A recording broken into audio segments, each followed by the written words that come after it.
teks di setiap semesternya. Yang pertama teks LHO, yang kedua teks eksposisi. Nah, ini yang dicontohkan itu teks eksposisi. Yang diharapkan peserta didik itu mampu menentukan tadi strukturnya. Kemudian yang keduanya, peserta didik mampu bekerja sama. Nah, berarti di sini ada profil pelajar Pancasila kan, mampu bekerja sama. Gotong royong, atau bahasa yang sekarang ini mampu berkolaborasi. Peserta didik mampu berkolaborasi atau bekerja sama membandingkan kebahasaan dua teks eksposisi yang berbeda. Jadi agar peserta didik itu nalarnya terangsang, terasah, ya, kita sediakan dua teks eksposisi, kemudian peserta didik tersebut membandingkan, mencermati, kemudian membantu kami menjelaskan itu dari taksonomi Bloom.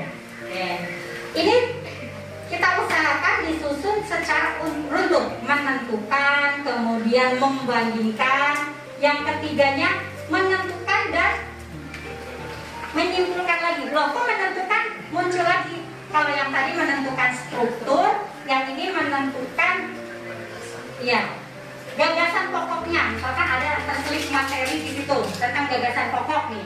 Dari teks eksposisi tersebut, peserta didik mampu menentukan dan menyimpulkan gagasan pokok apa yang terkandung dalam teks eksposisi. Terakhir, tujuan pembelajaran yang berikutnya yaitu mampu menyusun teks. Ini intinya, kita pelajari dari awal menentukan struktur, kemudian membandingkan. Tujuannya untuk atau akhirnya peserta didik itu atau di akhir fase peserta didik mampu menulis kan tadi, menulis eksposisi. Nah, tujuan pembelajaran ini kita urutkan secara sistematis, jangan sampai terbalik-balik. Misalkan menyusun dulu baru menentukan strukturnya. Nah, itu kan terbalik, berarti tidak sistematis, itu kurang logis ya. Jadi kita tentukan secara urut dulu.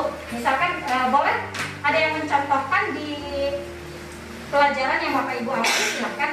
PAI misalkan materinya apa, kemudian di mampu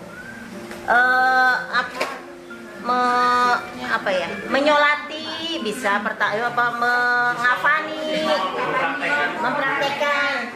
Yang intinya belajar gitu ya. Pokoknya tujuan pembelajaran itu kita urutkan. Dari urutan tujuan pembelajaran tersebut itulah yang disebut tujuannya untuk memudahkan kita membuat modul ajar. Jadi dari materi-materi yang akan kita ampu, supaya kita mudah membuat modul ajarnya, kita klasifikasikan, kita buat alur tujuan menulis ini kalau di bahasa Indonesia. Nanti silakan Bapak Ibu sesuaikan dengan materi pembelajaran yang diampu. Selanjutnya tujuan-tujuan pembelajarannya, dan komponen yang kedua, pemahaman bermakna. Apa itu pemahaman bermakna? Di sini dicontohkan peserta didik menjadi pribadi yang berani mengemukakan pendapat. Ini masih ada hubungannya dengan teks eksposisi. Berarti apa yang kita isikan nanti di komponen pemahaman bermakna ini? Jadi materi yang kita bahas nanti. Oke. Nah,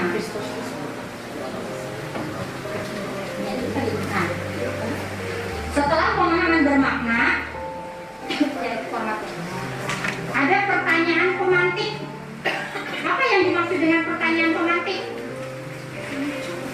Pemantik itu kalau misalkan sponsor supaya salah itu di apa pemantik apa ya, dirangsang gampangnya. Nah, dirangsang. Pertanyaan pemantik ini isinya apa? Nanti apa yang akan kita isikan di kolom pertanyaan pemantik ini? Kemudian ada, pernahkah kamu berpendapat di muka umum contohnya. Jadi pertanyaan-pertanyaan yang merangsang peserta didik, ya, jadi merangsang keingintahuan peserta didik tersebut. Ini nanti diisikan di PP. Kegiatan pembelajaran ini bisa berupa deskripsi, bisa berupa bagan. Pendahuluan di sini misalkan kita mau ada aproseksi, ya boleh sama dengan tadi pertanyaan pemantik itu. Modul ajarkan untuk pegangan kita tadi tuliskan pertanyaan pemantik. Pada prakteknya kita masukkan ke di pendahuluan, kita tanyakan kepada siswa. Pembelajaran tadi kita golongkan, misalkan tadi saya membuat 4 tujuan pembelajaran.